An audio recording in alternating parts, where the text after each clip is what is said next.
In 1918, the medical authorities back then conducted tests on prisoners on Deer Island in Boston Harbor. They asked for volunteers to be tested for a vaccine for the Spanish flu. These prisoners were offered a full pardon if they survived these tests. And of course, the intention of the test was to give these guys the Spanish flu so they could devise a vaccine for that.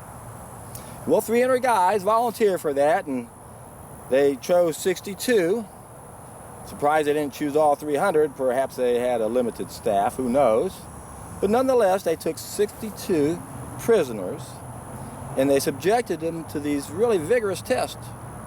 First thing they did, they took some dead people that died from this. They took some infected tissue from their lungs, and they injected that right into them. Then they sprayed them in the eyes, nose, and face with infectious aerosols. And if that didn't make them sick, then they swabbed their throat with discharges from the sick and dying. And then finally, and this one really gets me, they'd have them sit down with their mouth open and have some gravely ill person propped up in front of them, or someone was holding them, and they're coughing directly into their mouth. Keep in mind, they weren't wearing one of those face diapers, mouth wide open, coughing right into them, spraying infectious aerosols right into their eyes, nose, and mouth, swabbing discharges into their throat, injecting it right past their number one defense. That's why injections are so harmful to the body. Our number one defense against everything is our skin, our integumentary system. So, here we got 62 guys trying their hardest to make them sick so they could devise this vaccine. None of them got sick, not one of them. However, the doctor administering these tests somehow came down with an illness, and he died. And their explanation way back then, well, these prisoners just had a natural immunity. Well, I have a lot of trouble with that word immunity. Even the immune system itself is a problem for me, because I know it's a misnomer, and that it's intended to give the false illusion that immunity exists. Another reason why I'm not real fond of that word immunity, because I know there's cause and effect. I know there's that we are living systems, and we're subject to this law of cause and effect. There is no immunity to violating a law of nature. If I was to run over there to that building just over here to the side of me and jump off of it, it's high enough where I know what would happen when I jumped off. There are laws of nature. I'm going to go crash into the ground, and that ground is going to win that battle. I'm not. Cause and effect. There are no vaccines that can make me immune to the effects of gravity. There are no vaccines that can make me immune to fire so that I can be the hit of the party and go jump on someone's stove and look at me. I'm standing in the fire, sitting in the fire, and I'm not getting burned. I got immunity. Again, the immune system in itself is a misnomer and did not exist until they tried to pass off this HIV causes AIDS hoax. A lot of people, in fact, most people still believe this is what is really happening, and yet most of your virologists don't even want to be called virologists anymore, because they've seen what's happened in this field where they're trying to blame an illness on a virus. And according to T.C. Fry in his book, The Great AIDS Hoax, he said the CDC was facing budget cuts in the late 70s, so they took syphilis that had 4 stages and they dismantled it and renamed them, some of which were called AIDS. Up until that point, if you looked at all your anatomy books back then, you won't even see the word immune system in any of the books. And when you study your 10 body systems like I have and watch what is the healthiest diet for humans, I'll put a link down below. It'll be at the end of the video also for a link, and also in a pinned comment, where I explain we have 10 main body systems. And the thing about our body systems is there are no overlapping parts of it. And again, the word immunity is a misnomer. We have a defense system. We have a cleanup crew. That's a better description for what we have to deal with what we have been told is our immune system. We have a weak immune system. Build up your immune system. That's not really how things work, folks. Again, the whole concept of immunity is really a trick. And in order to be able to really understand most of what I say on my channel, it really helps when you understand who's behind the curtain and what is their MO. Because most of us can't understand how these people operate. You see, most of us have too much integrity. And we're easily duped because of this, because we have no idea that the people behind the curtain worship Satan. They worship Lucifer.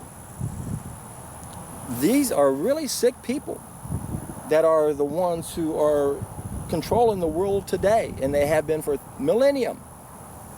As Eustace Mullins points out in his book, The Curse of Canaan, after 40 years of studying all of this, it finally dawned on me all conspiracies are satanic, meaning the people who are behind the curtain, they don't worship God, they worship Satan. And you don't have to believe in God or Satan to understand this concept. These people do. And it explains why we have so many horrible things going on in this world. And it's all based on our belief system. We've been convinced that there is immunity. There's natural immunity. There's herd immunity. There's vaccine-induced immunity. I did a video specifically on that. I'll be sure and put a link down below on that also, as well as my other videos related to this topic. It's a misnomer to say we have immunity and an immune system. And I know that flies in the face with what most of us have been taught. And that's why when it comes to making sense out of the world, we really have to empty our cup. We really have to understand how we've been conditioned to believe in certain ideas that, in effect, take away our responsibility. And look how well a job they've done right now, where they've convinced everyone to wear face diapers, thinking that we're going to somehow spread this virus across the world. How is it spreading now? There are tests all around the world. That's how it's spreading now. How did it spread back in 1918? There were injections back then also. Do a little research on this subject. Read books like The Poison Needle by Eleanor McBean. The Murder by Injection by Eustace Mullins.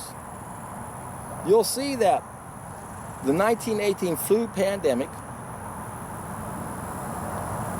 was contrived. It was a means of perpetuating our false belief that our problems are outside of our control, that it's not what we're doing, and we don't have to change. We'll just believe in this contagion myth, that bacteria are attacking us, that viruses are attacking us. The little bitty beasties are coming in and attacking us. We can't see them.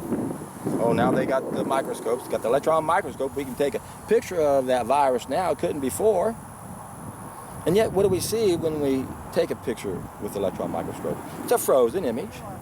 We can't see anything doing anything. It's no different than going to a car accident and taking a bunch of pictures and surmising that the skid marks you see are what caused the accidents. I remember when they first started trying to fool the public on this, they used to show macrophages gobbling up dead genetic debris. And they say the dead genetic debris is the virus and it's invading the macrophage. But they don't call it a macrophage then. They just say that's a normal cell. But no, we now know what they were taking a picture of was something in action, a macrophage eating up dead genetic debris, which is what macrophages do. They get us with the narratives. They can show us a picture, then tell us anything, and we have a tendency to believe that, don't we? Look at this picture. It's over here. No, it didn't happen here. It happened over there. Or look at this picture. Look at that little virus attacking the cell. No, macrophage gobbling up dead genetic debris. I know how difficult it is for the average person to make any sense out of what's going on right now, especially if they simply watch the news. Most people have no idea that in the last 20 years, the number of major media owners went from 50 down to 5, but we now know through interlocking directorates, those 5 really belong to one. There are some mathematicians from Switzerland that created a computer model not too long ago where they analyzed 147,000 transnational companies. And they found that 147 of those, mostly financial institutions, owned 40% of the stock market worldwide, and 60% of the net earnings was from that small group of people. And this is what we have to understand. You've got integrity. You judge other people based on the fact that you've got integrity and you think they do too. The people behind the curtain do not have integrity. They are psychopaths. They have no empathy. They're high-minded people, and they don't care about our feelings. They don't care if we're suffering. They don't care if we're happy. They don't care. That's what makes them high-minded. We're better than you. Unless you understand who's behind the curtain, then you're not going to be able to understand, folks, that what we're hearing in the media is wrong. When you hear about these, people always say, what are people dying from? That's the key. Everybody who dies with COVID is said to have died from COVID. Not the same thing. As long as you have COVID, it doesn't matter how you die. You could have fallen off that roof I was telling you about a little while ago. You could be in a car accident. You could die of multiple different reasons. But if you had COVID at the time, you died because of it. So there's a difference between dying from COVID as opposed to dying with COVID. And this is what they're doing. It's a trick, folks. Again, you got to understand who's behind the curtain. They are sick. They are psychopaths. They are con artists. They're magicians. They're masters of illusion. It's one big magic act. They trick us with words like immunity and immune system. They trick us into believing that colds and flus are contagious, instead of them being like virtually everything else we have, body initiated. I talk a whole lot more about the cause of disease, what are the solutions to those in Disease Mysteries Revealed. I'll be sure and put a link on that also. If you haven't seen that, you got to watch that. I explain what the real causes are and what the real solutions are. I explain that we have 2 short-term self-limited diseases and 4 long-term stages of disease. And it's not infectious and non-infectious. We're looking at diseases of poverty and diseases of affluence. And it's really not that complicated. But we're easily tricked into looking in details. We're easily tricked to go down rabbit holes that don't lead anywhere. That's why I created a special teaching tool to make sure that we didn't get tricked and go looking for logical fallacies when the system already has an invalid structure. And what that means, folks, is there are 2 tests we have to use in order to use logic to prove anything. It's very simple, actually. Because one test is very simple, one test is very complicated. We get tricked into trying to look for logical fallacies in systems. That's the trick, that's the rabbit hole. 2 tests. One has to do with the structure of the argument, one has to do with the contents of the argument. The structure is like a railroad tracks, that's always one way. Then the contents would be the details or the specifics of the carts that are on top of the railroad cart. So it's always one way. It's real hard to analyze all those carts on the top of the tracks, unless you got a lot of knowledge, a lot of intellect. But any fool can see if it's going this way or that way, don't you see? Imagine trying to find the logical fallacies in the blueprints of a bridge that was built in Florida and starts in Florida, ends in California. One-way bridge. Okay, the blueprints are on top of this railroad cart, railroad track, going one direction. Complicated as heck. There could be all sorts of flaws in there you may never catch. But wait a second, don't waste your time looking for those flaws, because this bridge isn't going from Florida out to California, it's going the wrong way. It's going from California to Florida. And this is what our so-called experts are doing to us, and that's what's being done to them. Remember, 3 stages of knowledge. First stage is where we got Florida. Second stage is Texas. This is where we're doing something. California is what we got. So what they do to the powers that be, or what the powers that be do to our so-called experts, and what they do to us, is they get, when you look at these 2 stages, cause and effect, the last 2 stages, they don't let you look at the cause hand. They get you to focus on the effect hand. This is a sleight of hand magic trick. Once again, to understand everything, you have to understand how we're being tricked and how we're being fooled. that the people behind the curtain are the ones who control what doctors learn, they're the ones who control what nutritionists learn, they're the ones who control the media, and they end up telling us, oh my God, people are dying all around the world and the numbers aren't real. More and more people are waking up to this fact, and they don't even understand the real deception that lies in with the contagion myth itself. And you don't need to know that at this point, because the other evidence is overwhelming that something's happening. And more of us are waking up. And it's exciting to realize that there's something we can do. We have to play a role, because this is basically a compliance test. What's happening right now is a compliance test, and we're falling for it. In fact, I realized this the other day,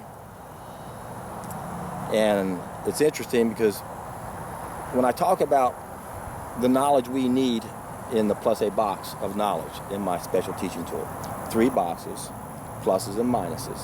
It's not complicated. Knowledge, satisfy your needs, no problems. False knowledge, make mistakes, you don't satisfy your needs, lots of problems.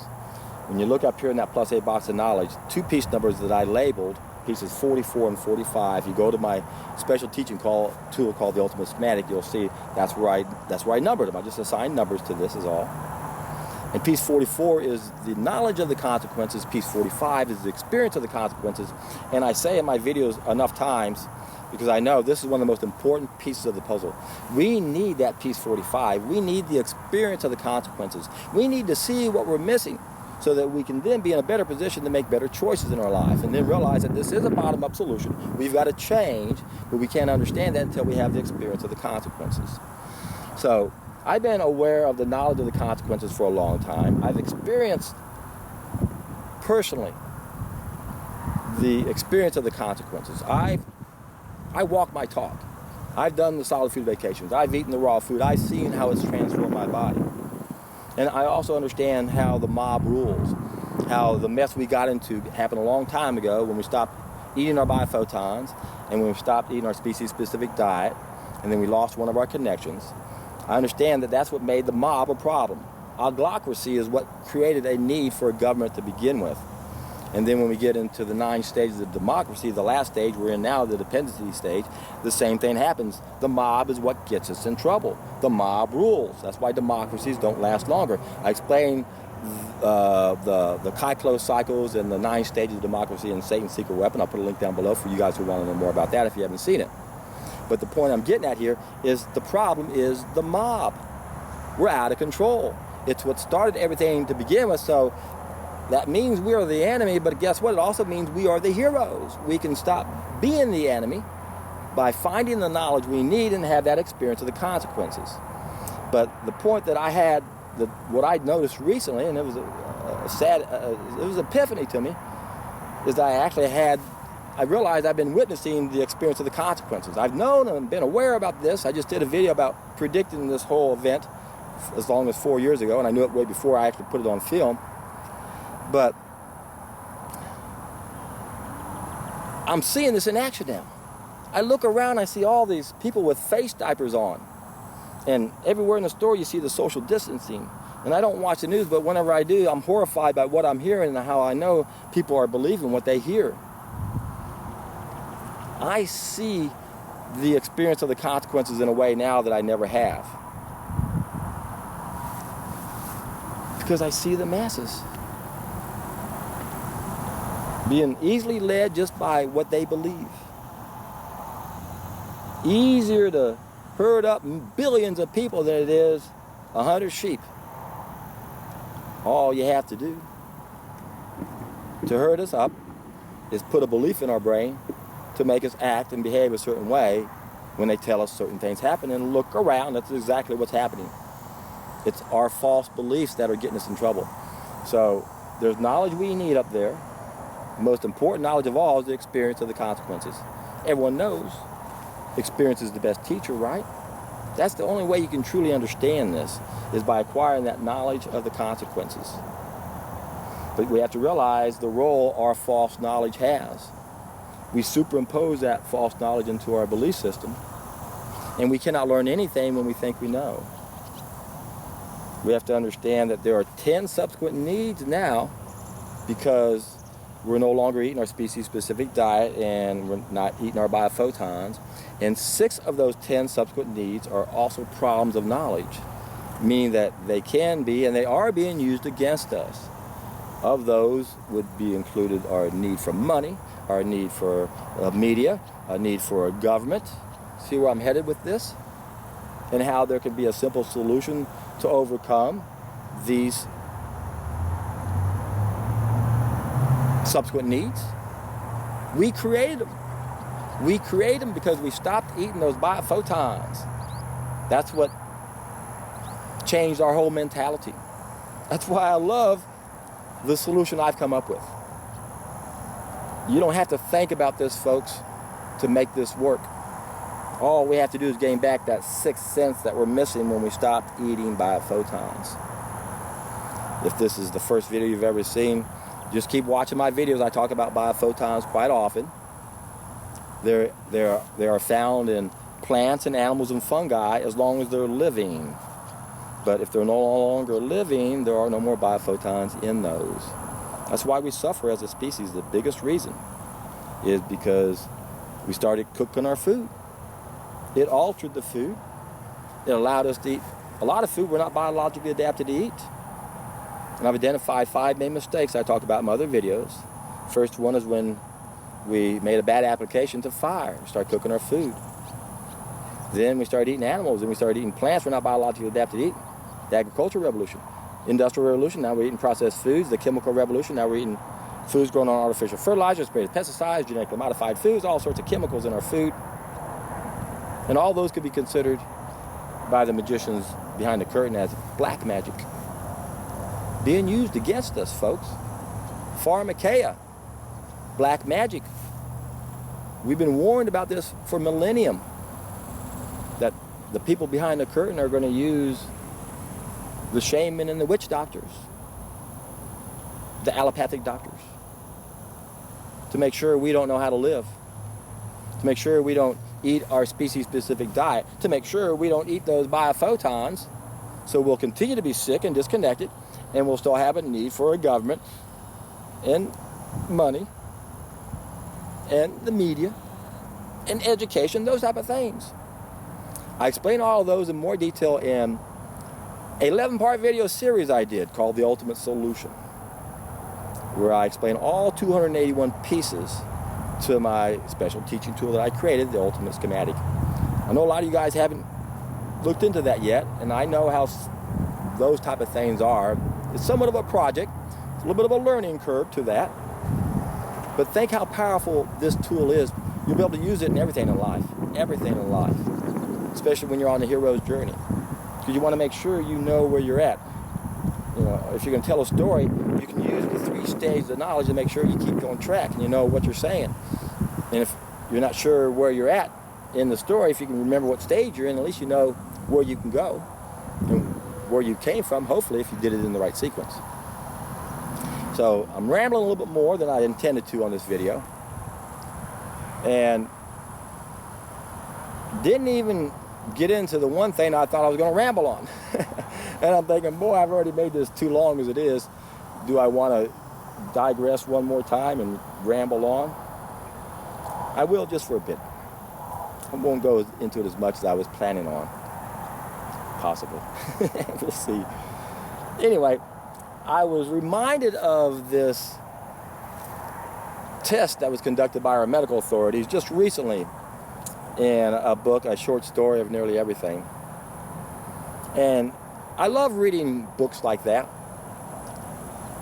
And I've known for a long time that whenever you read somebody, most people don't know the most important piece of the puzzle.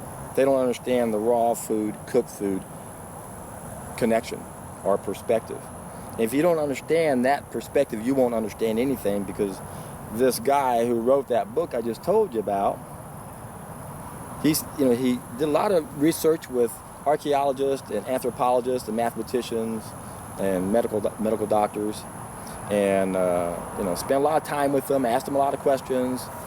You can learn a lot about things from a person who, if they study their whole career in one area. That's one reason why it's great to read autobiographies and things like that. But if the person you're studying doesn't have the most important piece of the puzzle, which is what happens when you look at every one of them, the vast majority, if not every one of the anthropologists and archaeologists and mathematicians, if they don't understand, especially an anthropologist, my God, how can an anthropologist understand the history of mankind when he doesn't even understand the role our food plays into it and the horrible effects of cooking it, how that applies to it. So it's challenging when you see these books, because all throughout this book I kept saying, it's a mystery, we don't know, we don't know, we don't know. Little do they know, there's a lot more they don't know, because a lot of things they say were completely wrong based on what the authorities thought. And reminds me of Albert Schweitzer, one of my favorite people I've read. I'm a big fan of Albert Schweitzer, and my regular audience knows that. I make reference to him quite a few times. And I think of that because he wrote an interesting book when he was 35 called The Quest for the Historical Jesus.